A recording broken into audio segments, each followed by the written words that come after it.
Let's begin with a basic explanation of the class trial. So, your votes will determine the results. If you can figure out who done it, then only they will receive punishment. But if you pick the wrong one, then I'll punish everyone besides the blackened, and the one that deceived everyone else will graduate. And the killer really is one of us, right? Of course! Okay then, everyone close your eyes, and whoever did it, raise your hand! Don't be a goddamn idiot. Why the hell would they raise their hand? Before we move on and start the trial, can I ask a question real quick? What's going on with those pictures? I'd feel awful if they got left out just because they died. Friendship penetrates even death's barrier. Friendship penetrates? Okay, but what about that other empty seat? There were only 15 of us to begin with, so why are there 16 seats? Oh, no reason. It's just that our little courtroom here can technically fit up to 16 people. Okay, that about does it for the preamble. Get ready to get started. First up is the case summary. Now, let the class trial begin!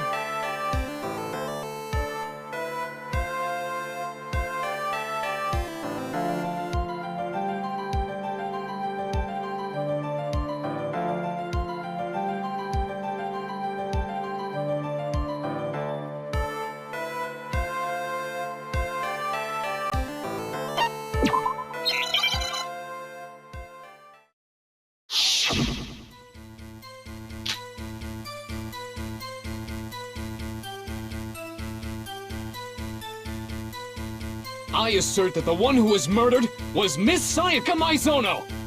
Yeah, we know that part already. And the murder took place in Makoto's room. In the bathroom. So it seems most likely that the killer must have taken her by surprise while she was in the bathroom. She didn't even have a chance to resist.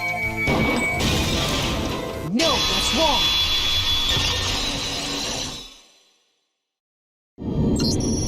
Just a second, Chihiro. Try to remember how my room looked. With the way things had been damaged, I think we can definitely assume there was a struggle. A struggle? Between who and who? Between Sayaka and the killer, of course. So you're saying Sayaka wasn't caught by surprise in the bathroom? She must have been attacked in the main room first. Then, she ran to the bathroom to try and hide. The killer followed her in, and that's where they finished the job. That much should have been obvious after taking one look at the scene. It shouldn't even need explaining. Sorry. Okay, so what's next? Next is the subject of the murder weapon. Wow, this is starting to sound like a real trial.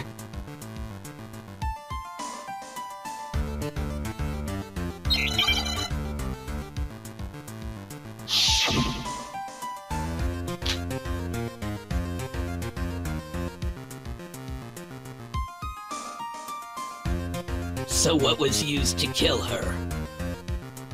There was some kind of sharp object thrust into her stomach. Without a doubt, that is the murder weapon! So the killer used some random knife they had on him. How could anyone do something like that? That son of a bitch!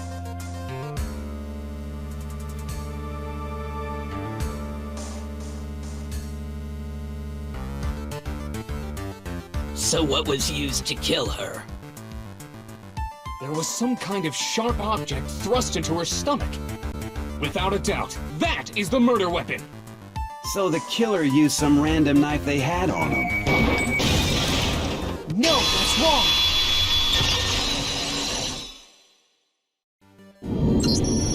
No. I do think it was a knife, but not just any knife. I'm almost positive it was a kitchen knife. Huh? A kitchen knife? After the murder, we discovered that one of the knives from the kitchen was missing. Which means that knife must be the murder weapon. Oh, yeah. I guess that makes sense. You could sort of see the weapon sticking out of her stomach. And if you look real close, I could totally see that being a kitchen knife. Okay, so the murder weapon was a kitchen knife, but where does that get us? I mean, we all know Makoto killed her, right? That's right. Makoto's room was the scene of the crime. What more proof do you need? Hold on a second. Let's draw our conclusions after we've presented our arguments. Otherwise, what's the point of the trial?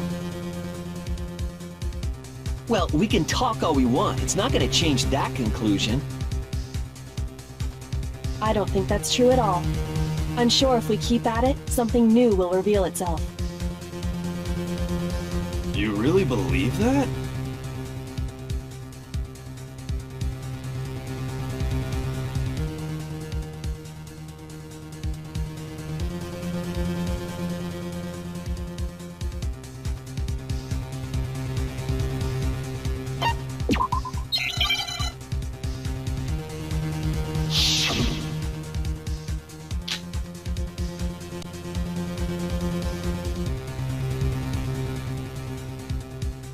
So I guess there's no question that the kitchen knife was the murder weapon. But where does that get us? Makoto must have taken it from the kitchen, right? He did it in secret, when nobody was in the dining hall. And then he went and stabbed Sayaka with it. So he really did do it. Yes, then it's been decided. We've reached the end.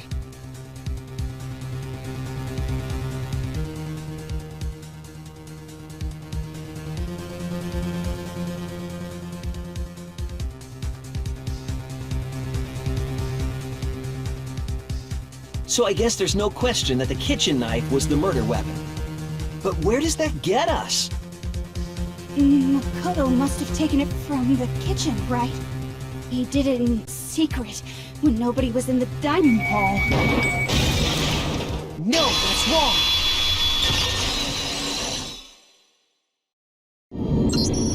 Okay, wait, hold on. I didn't take the knife from the kitchen. Next, you're gonna say you're not the killer, right? Go ahead and say it all you want. Well, what if I have a witness? What do you think, Hina? Huh? Remember what you were telling me earlier?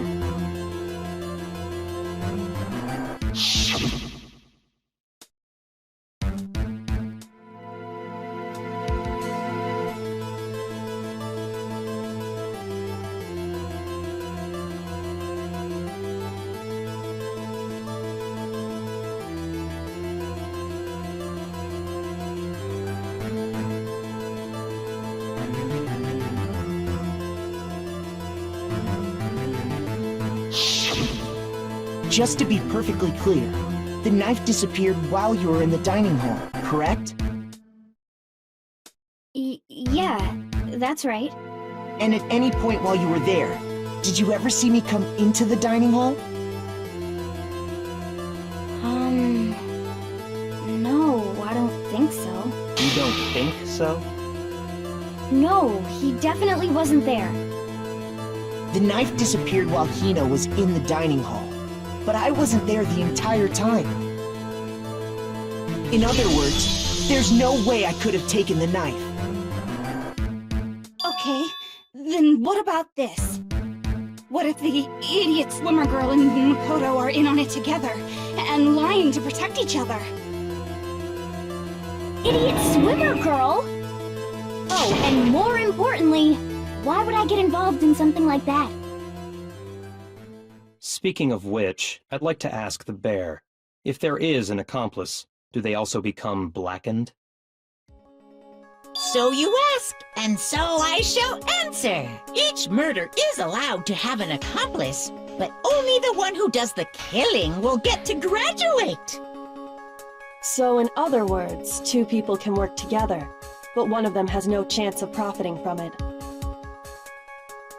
Then there's no way anyone would work together, right? But what if they did work together, and they just didn't know about the rule? Good grief!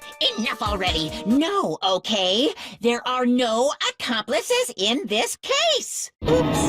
Did I say that out loud? Anyway, I didn't go to the dining hall, and I didn't take the knife. So I'm not the killer. Okay, so then, who did take the knife? Hina seems the obvious candidate. After all, she just said she was in the dining hall. No way! I swear it wasn't me! Sure, but can you or anyone else prove that? I can. That's right! Sakura was with me the entire time I was drinking my tea. I hate to have to ask, but just to be sure, Sakura's... Me. Right. But then, couldn't either one of them have grabbed the knife? Actually, no. Because, well... Just spit it out already. I stayed in Hina's room last night. I got so scared thanks to those creepy videos. I wasn't really thinking, I just asked her to stay over. Which means we have airtight alibis. You stayed over? Doesn't that violate one of the school regulations? We're not allowed to sleep anywhere but the dorms, but it doesn't say we have to stay in our assigned room. So, I don't think that's a problem. It is a problem! A boy and a girl spending the night together? It's unwholesome! But I'm a girl. You are? Oh my gosh, I'm so sorry! But if it wasn't either of you, then what other possibility is there? Actually, there is one other possibility. Right, Hina? Oh, yeah, that's true! One other person did come to the dining hall while we were there. Why didn't you say so in the first place? Well, because... they're not here anymore.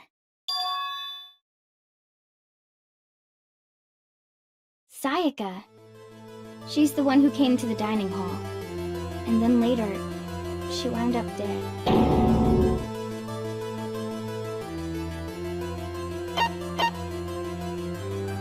I got it! Then, Sayaka is the one who took the knife? That's the only possibility. And thinking back on it, she was acting kind of unusual. When she came into the dining hall, she didn't even look at us. She just went straight to the kitchen. As she left, she said she just wanted a drink of water. But most likely... the person who took the knife was the victim herself! I'm sure she just took it for self-defense. So you're saying the knife she took was then taken from her, and she was killed with it? In that case, you may not have taken the knife, but you still could have killed her. What? See? He did do it after all! No, you're wrong. So, that's how you would twist the argument and send us all off in the wrong direction? You possess a most terrifying talent.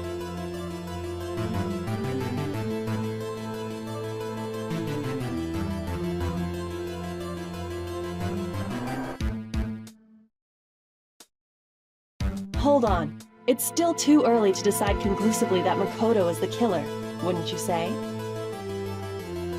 Because you see, if the room did belong to the killer, then they did something most bewildering. And until we unravel that little mystery, you simply can't declare that he's the killer. Bewildering? What the hell are you talking about? Something was missing from the scene of the crime that by all rights should have been there. You know what I'm talking about, don't you?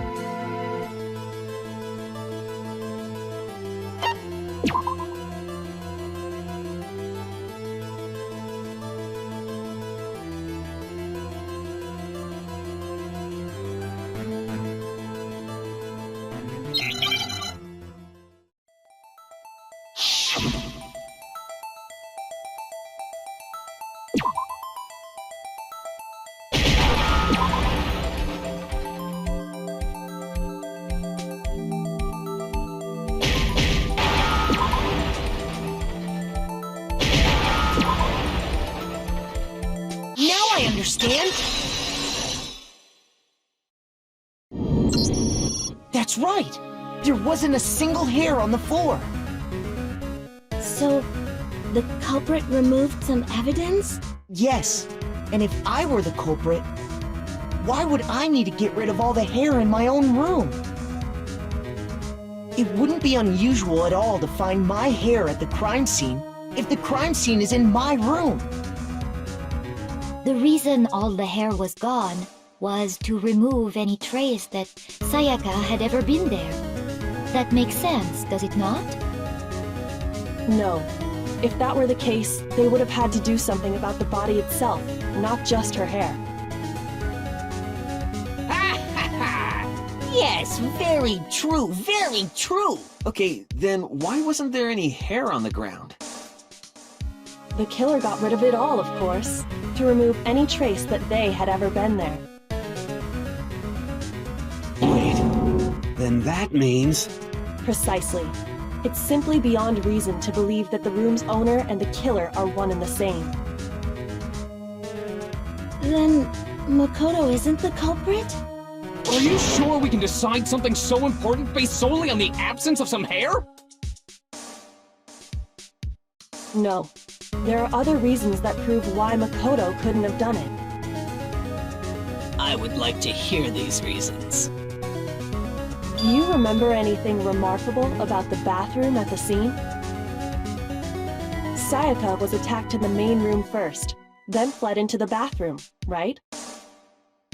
Yeah, then they ran after her, got into the bathroom, and stabbed her. And how did the killer get into the bathroom? Did they have any trouble with it? What do you mean? It's fairly certain that the killer had some trouble getting into the bathroom. There was clear evidence left behind.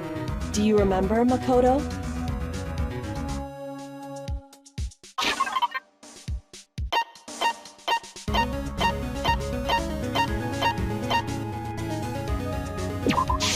I got it! Evidence that the killer had trouble getting into the bathroom. You're talking about the doorknob, right? Huh? The doorknob? What doorknob? The doorknob for my bathroom. It was completely broken. See how the top part was unscrewed? And the doorknob's about ready to fall off? Oh yeah, true. But what does it mean? In trying to bypass the lock, they ended up nearly removing the entire doorknob. This is another most bewildering act for the room's owner. It proves Makoto is beyond suspicion. So what? You're saying he wouldn't break the door in his own room? But if the only choice you have is to break it, you break it. There's nothing bewildering about it. You still don't see? Okay then. Let's take another look at how the incident unfolded. Hopefully that will help you understand.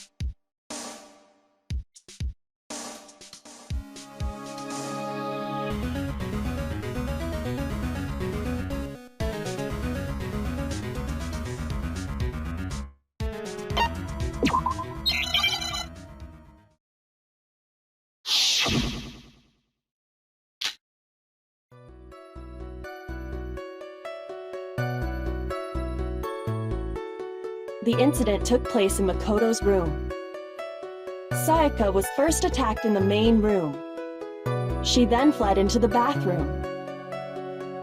Then the killer ran after her. and they got into the bathroom.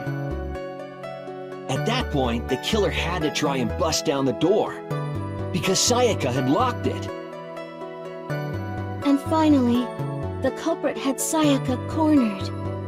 And to finish the job, they stabbed her with the kitchen knife. It was you, wasn't it, Makoto? Admit it! We already know the answer.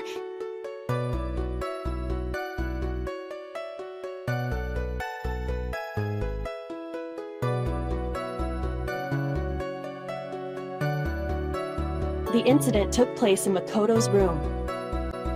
Sayaka was first attacked in the main room. She then fled into the bathroom. Then the killer ran after her, and they got into the bathroom. At that point, the killer had to try and bust down the door, because Sayaka had locked it. No, that's wrong!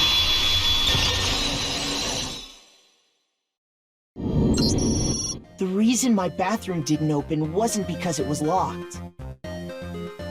After all, the girls' rooms are the only ones with locking bathrooms, right? Yes, now that you mention it, that is true. Then why didn't your bathroom door open? Because it was stuck. Huh? What are you talking about? My bathroom door doesn't fit in the frame quite right. Monokuma over there can testify to that. Yup, true as true can be. But you know, you're supposed to be the ultimate lucky student, right? But to have such a cruddy door, that's not lucky at all. So the reason the door didn't open was just because it was stuck. But the killer didn't know that and assumed it was locked. So they tore apart the doorknob to get in. Okay, but then why would the killer even think the door was locked in the first place? Everyone should have known you can't lock any of the boys' bathrooms. The killer could easily make that mistake, thanks to one important detail about the scene of the crime.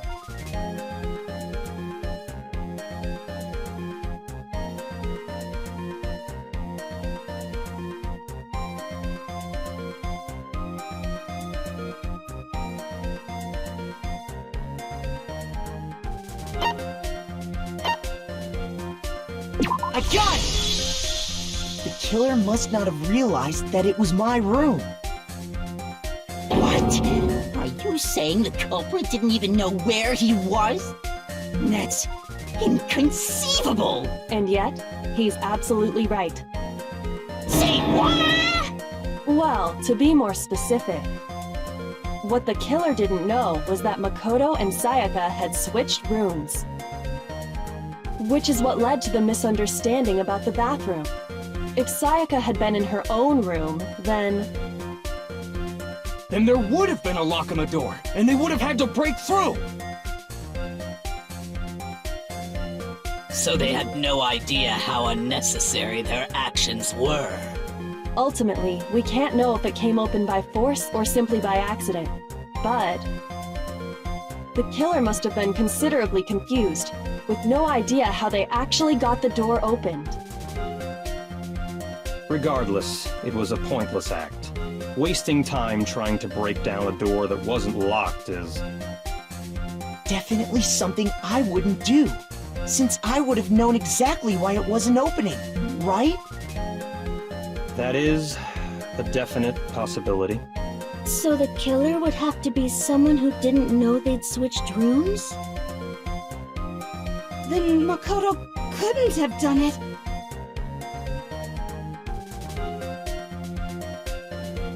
Okay, then who did do it? I'm sorry, but I give up! Quit without saving! But what happens if we can't decide on who we think did it? Well, why don't we just vote right now? Majority rules! Majority rules?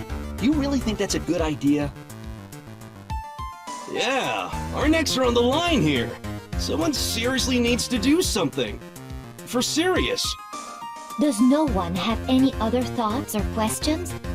It does not matter how trivial they may seem.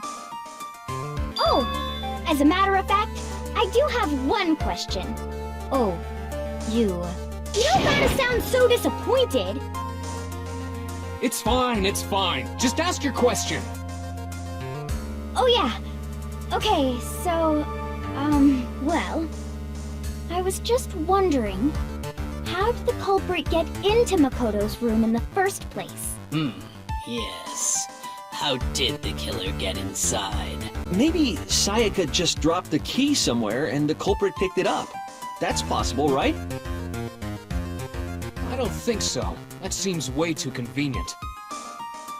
Then, maybe someone picked the lock? Negative! If you remember, Monokuma made it quite clear that the locks are all unpickable. Fine. How about this? The killer got in the easy way. They could have knocked and said they wanted to talk or something, and Ms. Maizono just let him in. No, that can't be it either. Oh, trying to argue against me? Sounds like someone doesn't know his place. Hello? Why exactly can't that be it?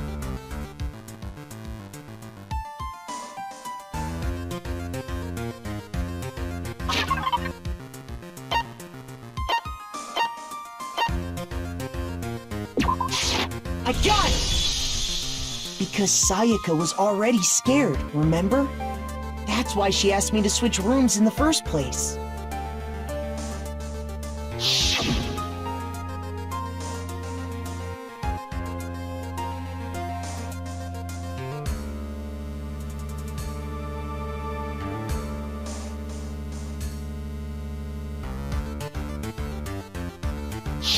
Knowing what she'd been through, I just can't believe she would have opened the door for anyone.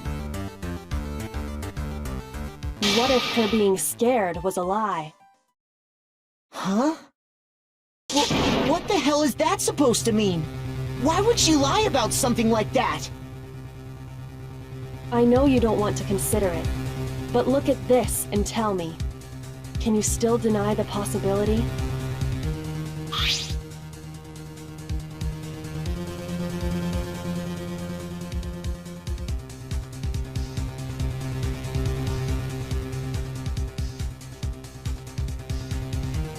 I found a notepad during my search, and I shaded in the top sheet with a pencil.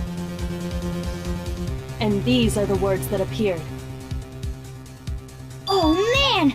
I've totally seen people do that on detective shows. When you write, it can leave an imprint. Sketch over the next sheet of paper, and you can see the words. When I saw that, I was like, holy crap!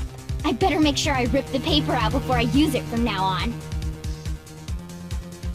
It's a pretty old-fashioned technique, but even the classics can be surprisingly useful sometimes. Oh, and I should also mention, I found the notepad on the desk in Makoto's room. Huh? Which means, only someone who had been in Makoto's room before the incident could have written it. Then either it was Makoto who lived there, or Sayaka who switched rooms for a single night. So, Makoto, did you write this? No, I didn't. But Of course you didn't, because the note also bears a perfectly legible signature. Sayaka's signature.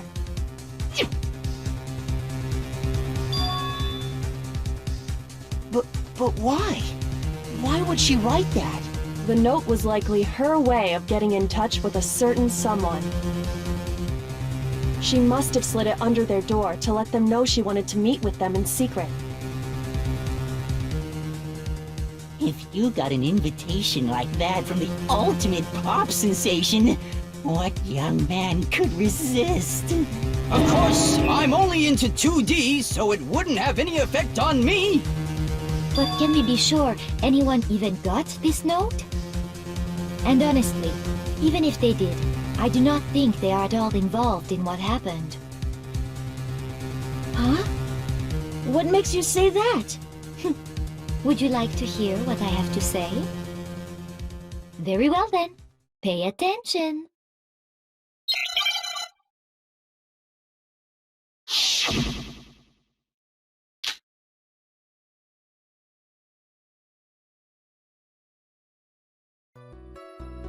Sayaka and Makoto switched rooms, correct?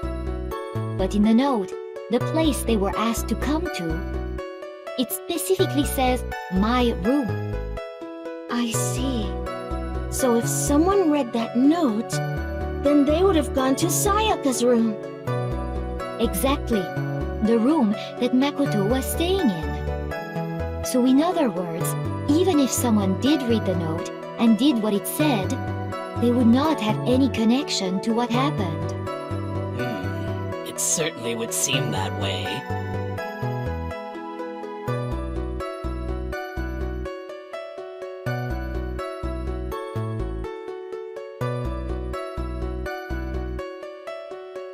Sayaka and Makoto switched rooms, correct? But in the note, the place they were asked to come to, it specifically says, my room. I see. So if someone read that note, then they would have gone to Sayaka's room. Exactly. The room that Makoto was staying in. No, that's wrong!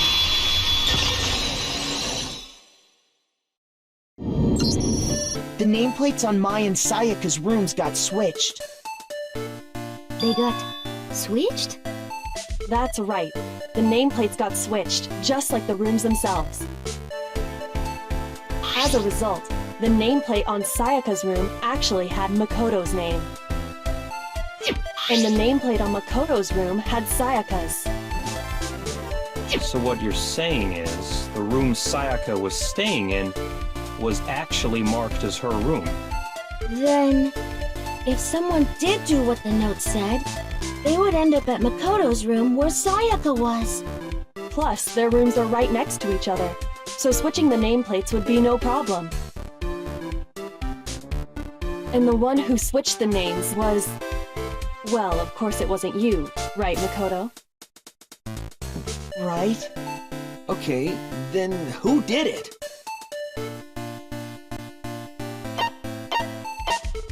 I got it! Me and Sayaka were the only ones who ever knew about us switching rooms.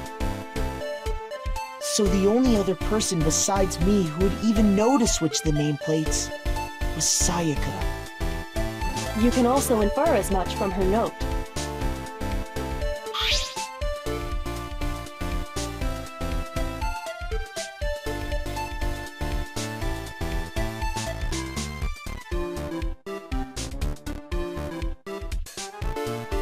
She specifically tells the reader to check the nameplate. She would only have written that if she knew the nameplates had been switched. But why would she switch them in the first place? She wanted someone to come to the room she was in, and also hide the fact that it was Makoto's room. What? Inviting someone to your room, but not telling them you'd switched rooms. Why would anyone do that? To understand that, we first need to understand what happened after she invited the person into the room. That's where the answer lies. What happened then was probably whoever she invited over came in and attacked her. We figured it out! We know who did it! Whoever she invited over is the culprit! But we still don't know who it is, you goddamn idiot! Sayaka fought with her killer there in the room, yes? Perhaps the answer to our previous question lies in that initial struggle. Yes, I think you're right. Then... we just have to figure out what happened during the fight, right?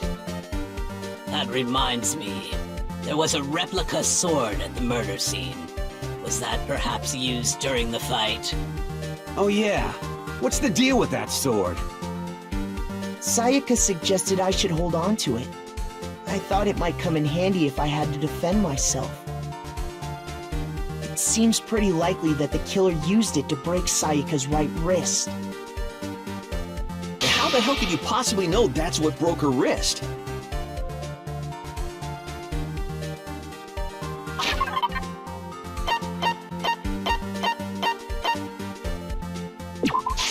I got it! All you have to do is take a good look at her broken wrist, and it should become pretty clear. Right there where her wrist is all swollen, there's something glittery there. See?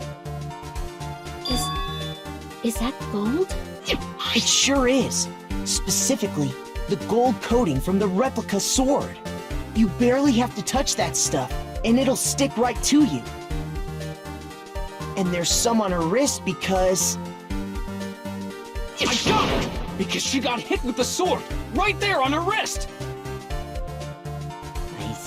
I see. And so the truth draws ever closer. Alright, then it's about time to solve this mystery.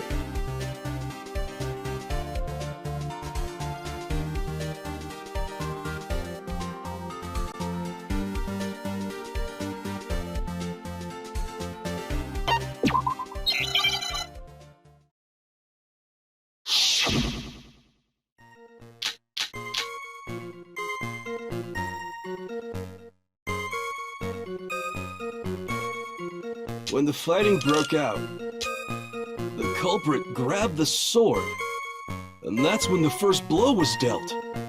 A sword-based sneak attack! And that's what broke Ms. Mizono's wrist. So she tried to fight back. She grabbed the kitchen knife she had hidden away. But then the culprit took that from her too. And they killed her with it. And that's exactly what happened.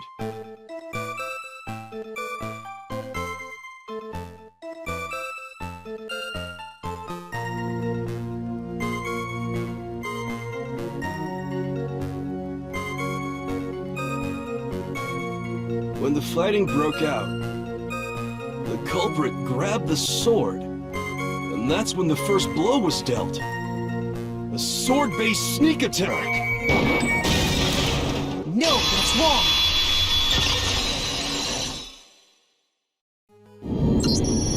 Actually, no. I don't think the fight started with the sword. Why not? Because the sword's sheath had been scratched. See? There's a gash in it. Like someone cut into it with something sharp. Something sharp? You mean like the kitchen knife? That was the only sharp thing found at the scene. Stop jumping ahead! Slow down and explain it so I get what the hell's going on. If the sword was used first, there wouldn't be any explanation for the scratch on the sheath. If you were going to attack with the sword, you'd take it out of the sheath first, right?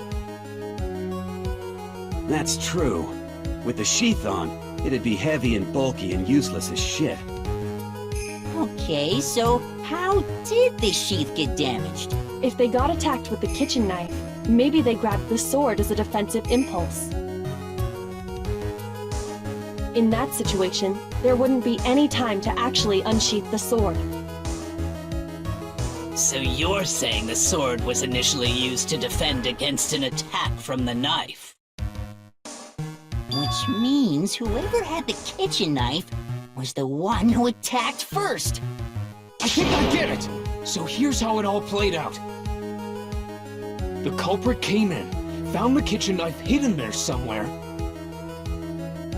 Then they took the knife and attacked Sayaka before she knew what was happening. So she grabbed the sword to defend herself, but then the culprit took that from her too. Then, after they broke her wrist with the sword, they took the knife and finished it. Sorry, but I don't think Sayaka used the sword to defend herself. What? How the hell can you not think that? Because she never held the sword at all. There's a certain part of her body that makes this clear.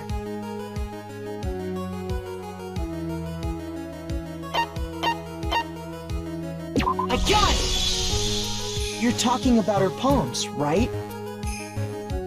The palms of her hands were perfectly clean, so I don't think she ever picked up the sword.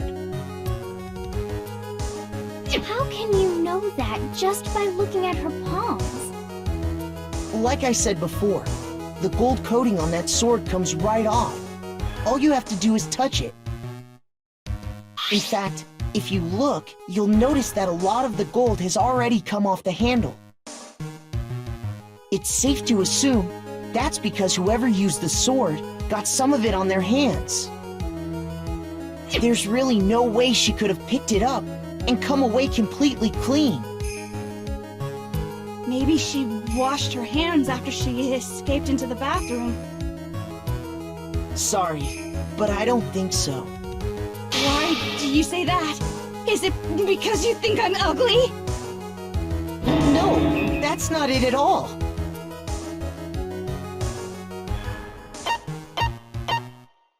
I got it! According to the Monokuma file, Sayaka's time of death was around 1:30 a.m. In other words, at nighttime. And the water in the bathroom shuts off at nighttime, right? Oh, I didn't know that. Actually, I haven't taken a shower here yet. Oh my. You're no different! You smell like a big fat ugly donkey! I'm not sure whether to take that as an insult or a compliment. An insult, obviously. So anyway, if Sayaka never touched the sword, then that means the killer is the only one who used the sword. But hold on. If that's right, then the one who damaged the sheath with the kitchen knife was...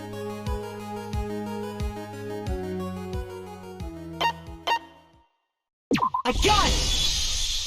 Sayaka? She had the kitchen knife? But we already said that the attack started with... The person with the knife attacked first, and the sword was used as an impromptu defense.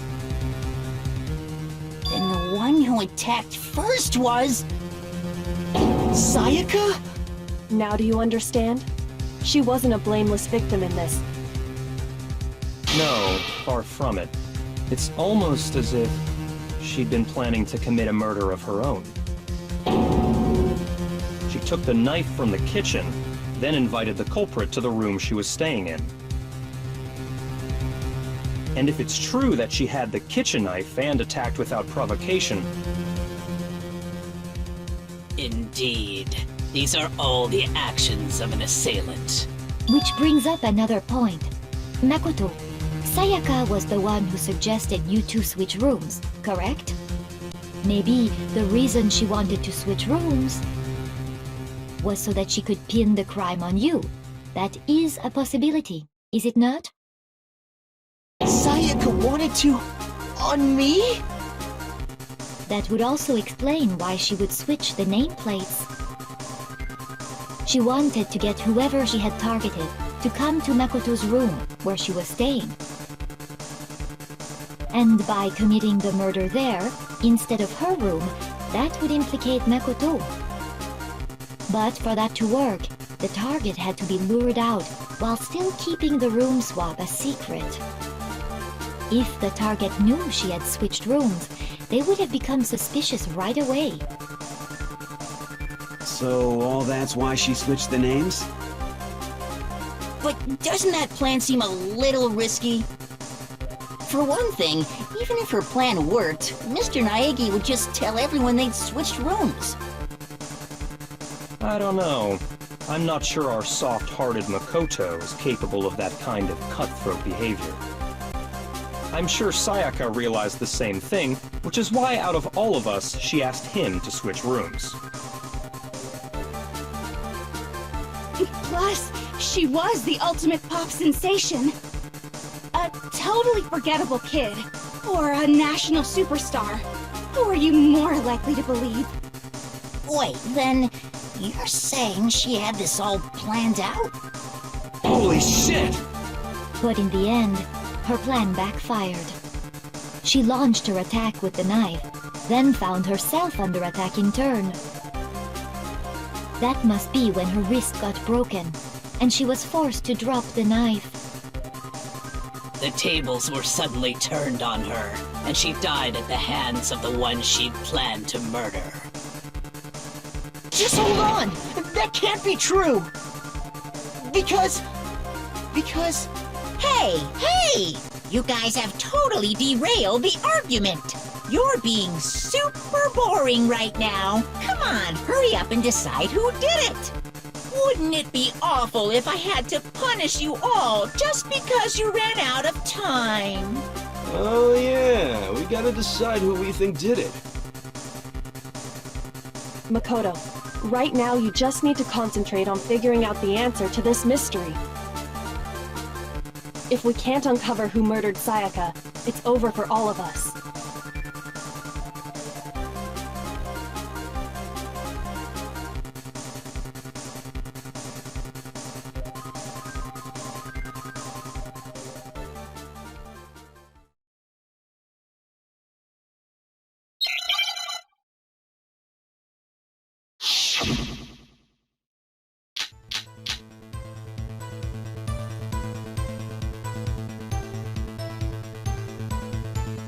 It's easy just to say, hey, decide who did it. But there just aren't any more clues, right? Very well. Then let's review all the clues we've found up to this point one more time. Do we really have time for all that? Die! Die! If we don't do something, we're all gonna die!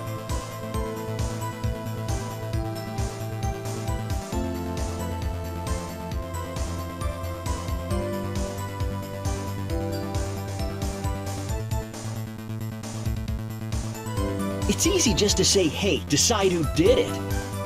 But there just aren't any more clues, right? No, that's wrong.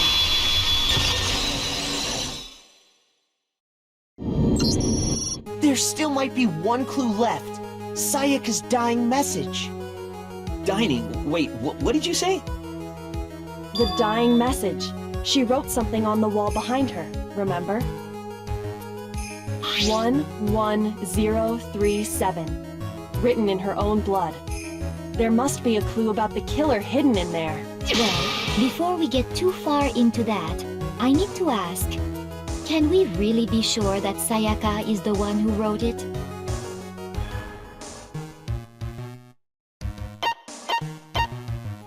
I got it! Her left index finger had blood on it. That could only be because she used that finger to write the message.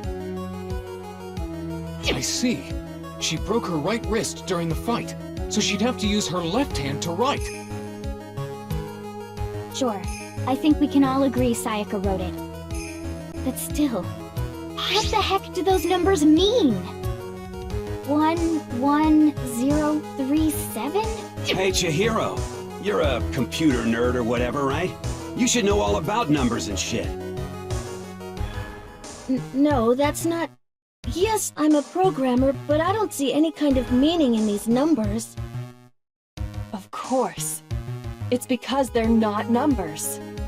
Oh, yeah, it looks like... What?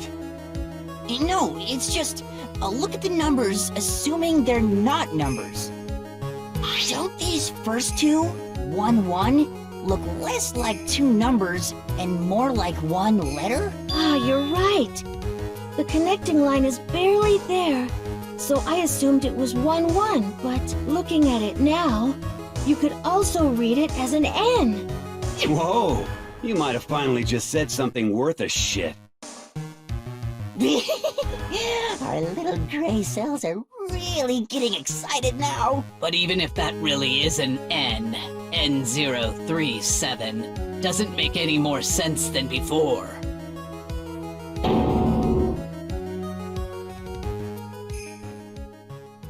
Rotate the image 180 degrees.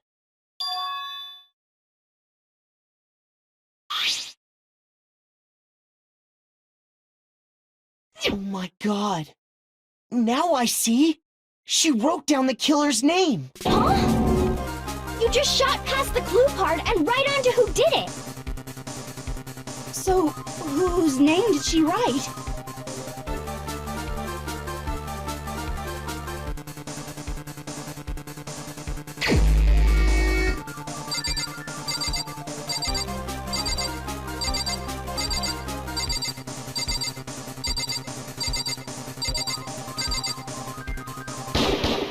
Here's my answer. key to solving this mystery was simply to rotate the writing 180 degrees. If you turn the message around, it becomes the letters L-E-O-N. L-E-O-N. Or more accurately, Leon. What the hell are you talking about? It's just a coincidence. It's just a bunch of random squiggles that happen to look like my name. No, it's not random at all. She wrote that message on the wall behind her as she was leaning up against it.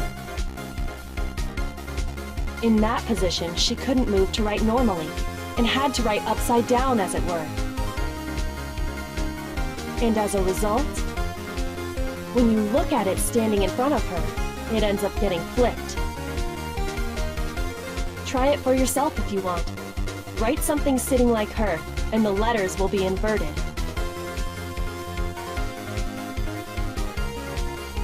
That sounds like one hell of a stretch to me. I'm the killer?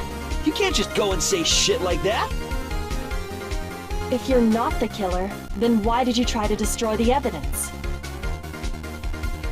Huh? You know what I'm talking about, right, Makoto? The evidence Leon tried to get rid of?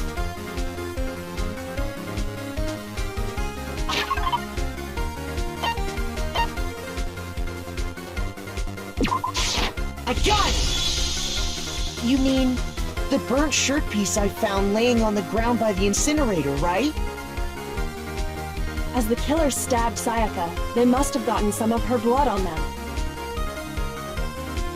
And to dispose of the shirt covered in the victim's blood, they threw it into the incinerator. But one piece burned off and got left behind. And the killer didn't notice. If they had, they most certainly would have panicked. Isn't that right, Leon? But is one scrap of fabric enough to conclude that Leon is guilty? Yeah, I mean, Leon's not the only one wearing a white button-up. That's right! There are plenty of other people here with shirts like mine. With just that one little charred piece, there's no way you can say for sure who it belongs to. You're right. That alone isn't enough. But there are some other points that may reveal the truth. Are you finally starting to understand? The answers to all the riddles are right here. Yeah, I think so.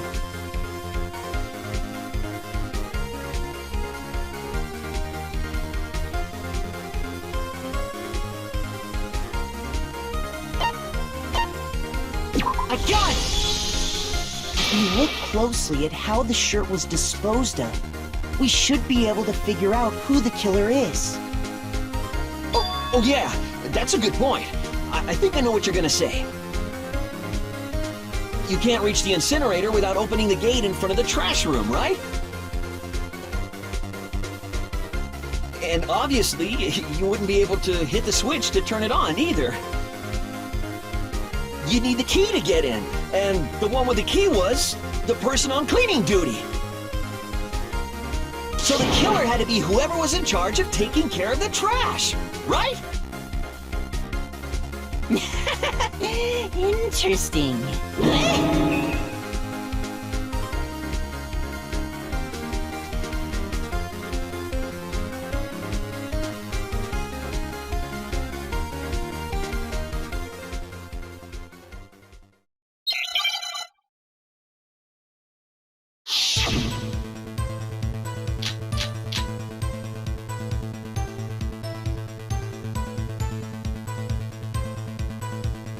The key to the trash room. Whoever was on cleaning duty must have had it, right? So the only one who could get to the incinerator was the person in charge of the trash? And you'd have to get close to the incinerator in order to destroy the evidence. Which means the only possible suspect is whoever had the trash room key. Okay, so the person who would have had the trash room key was... Huh? Me? No!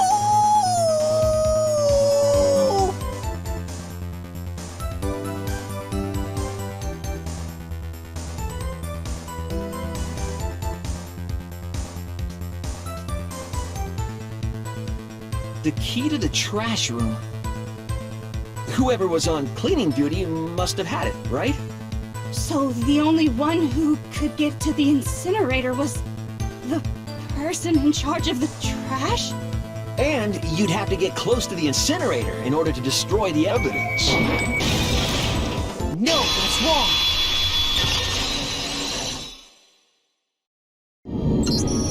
Hold on. I think I know how someone could dispose of the evidence without using the trash room key. But if you can't get past the gate, you couldn't possibly turn on the incinerator, could you? Yes, you could. If you used this. What is it, some kind of glass ball? It's busted to hell. Actually, it was supposed to be a crystal ball, but, But how would you use it? I got it! The killer simply took aim at the incinerator switch and threw the ball through a gap in the gate. All they had to do was hit that switch, and the incinerator would come to life. Someone threw a gap in the gate? Remember what you said before, Hifumi?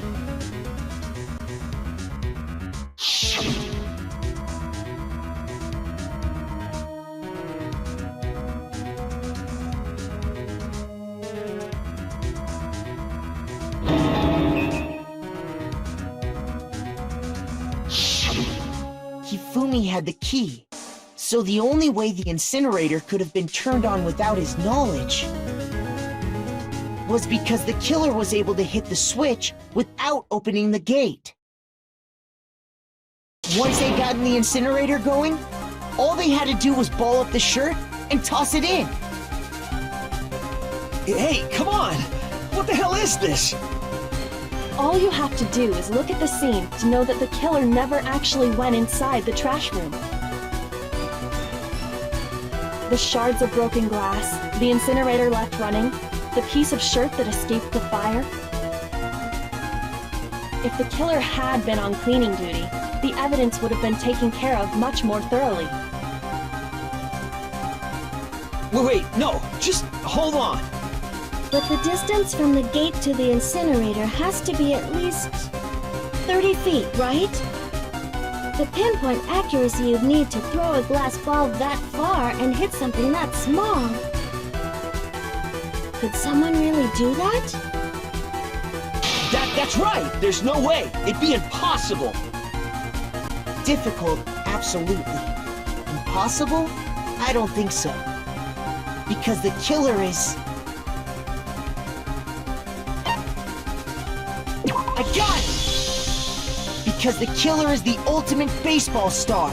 Isn't that right, Leon? Do you have any idea how stupid you sound right now? A target 30 feet away would surely be little challenge for the ultimate baseball star. You can't be serious. I'm not the killer! These goddamn shipper brains have got it all wrong, I'm telling you! You still won't admit it? Okay then. Makoto, go ahead and review the incident one more time to make his crime perfectly clear. And with that, we can end this. Listen to me! What the hell do you mean, end this? Say what you want, Leon, but all the questions have been answered, and the truth has been revealed. Now here's what happened.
The killer is you!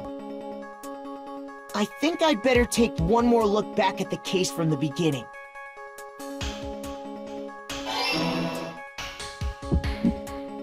Last night, the killer went to the room Sayaka was in. In other words, my room. From what we can tell, Sayaka invited that person there intending to kill them. She attacked them with the knife she'd taken from the kitchen earlier.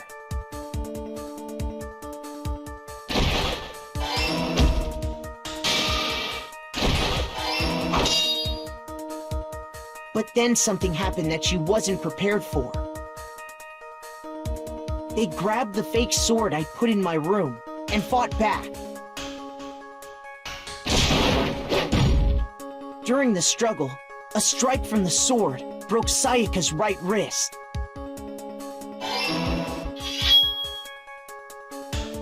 And that's when she lost her grip on the kitchen knife. Finding herself cornered, Sayaka panicked and ran into the bathroom. The killer went after her, but couldn't get the bathroom door open. What they didn't know was that my bathroom door got stuck easily, and there was a trick to opening it. Sayaka knew about that because I told her, but of course the killer had no way of knowing.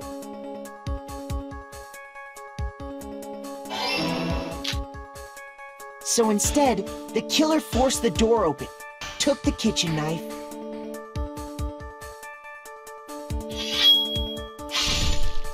and stabbed Sayaka.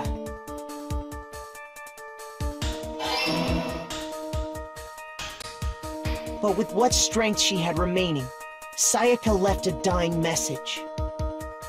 To keep the killer from noticing, she wrote it on the wall behind her.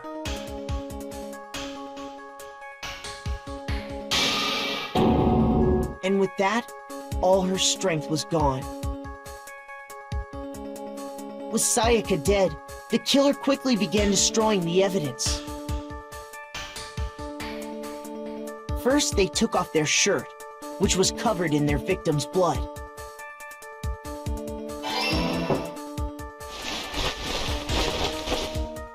Then they took the lint roller in my room and cleaned up the entire area. They wanted to make sure they got rid of any trace they'd ever been there.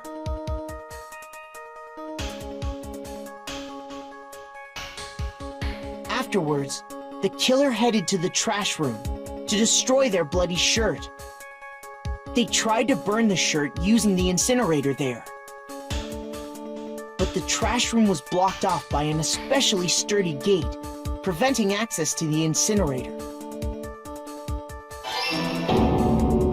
So they came up with a plan to use Hiro's crystal ball, which he'd left in the laundry room. The killer managed to throw the ball through the gap in the gate and hit the incinerator switch. For any normal person, that'd be an impossible throw, but the killer had the confidence to take a shot. And that's because the killer was the ultimate baseball star. The crystal ball, thrown with absolute precision, hit the switch on the incinerator, which then quickly roared to life.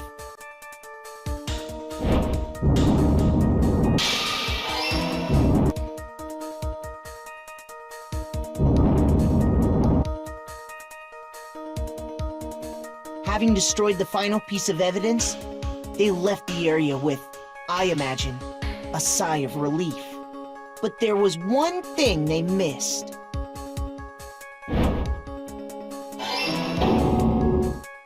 Part of the shirt they'd thrown into the fire burnt away and fell out of the incinerator.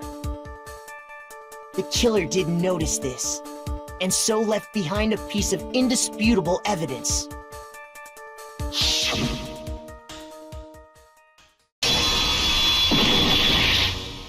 Isn't that right, Leon? It would appear that Hiro simply forgot his crystal ball in the laundry room, You went there to try and wash the blood out of your shirt, and that's where you saw it, right? Seeing the ball, you thought of a way to take care of everything. So, Leon, do you object to anything that's been said? Do I object? Hell yes, I object! Of course I do! I object! I object! I object! I mean, all of this is just a bunch of stupid theories! You need evidence! Where's the evidence? Without evidence, it's all bullshit! It's bullshit and I refuse to acknowledge it! Well then, I guess this is as good a time as any to present the evidence that proves you did it. Makoto, I believe you're in possession of that evidence.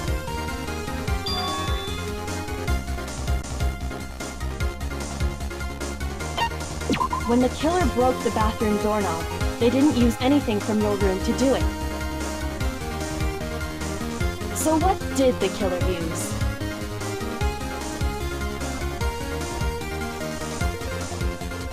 I refuse to acknowledge you! You're stupid! Stupid, stupid, stupid! Stupid, stupid, stupid, stupid, stupid, stupid, stupid!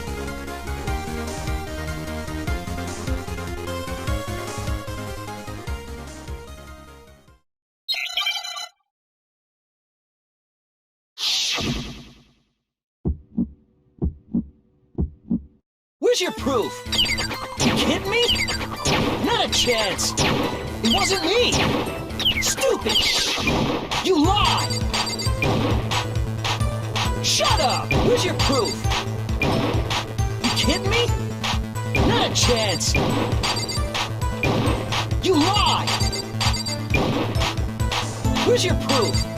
You kidding me? Not a chance! It wasn't me! Stupid! You lie! Shut up! Where's your proof? You kidding me? Not a chance! You lie! Where's your proof? This should prove it.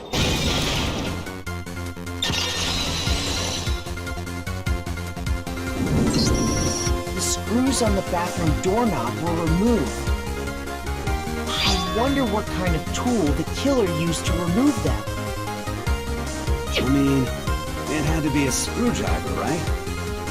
Oh yeah, I'm pretty sure the toolkits we got each had one inside. And that must be what he used. There aren't any other tools anywhere. But the toolkit in my room had clearly never been used. That's because the culprit didn't know it was your room. They thought they were in Sayaka's room. Only the boys got toolkits, so the killer naturally assumed there wouldn't be one in there. Okay, then whose toolkit did the killer use? Stupid, stupid, stupid! It had to be their very own toolkit. Stupid, stupid, stupid, stupid, stupid! Leon, would you mind showing us your toolkit? If I'm right about this, then the screwdriver will show some evidence of being used. Stupid, stupid, stupid! Huh? And if you say you used it for something else, you'll have to explain exactly when, where, and why. And let me say this right now. I lost it isn't an excuse at this point. Stupid! Stupid!